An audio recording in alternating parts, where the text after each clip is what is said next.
we're making Florentine cookies. Start by melting the butter and brown sugar. Oh geez. Add 85 grams of honey, or if you prefer, light corn syrup. While that works, we can pulse these almonds. That's what you're looking for. Once that's melted and bubbling, take it off heat, add vanilla and that flour. Whisk it in real good.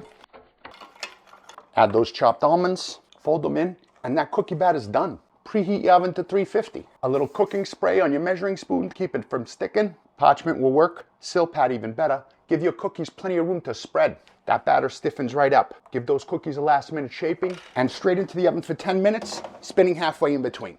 Take them out, work in batches, and on a rack to cool so they can stiffen up and you can work with them. These are beautiful, but they're missing something. Chocolate. I use the microwave to temper mine, starting with 30 seconds and then 10-second intervals until you have the perfect consistency.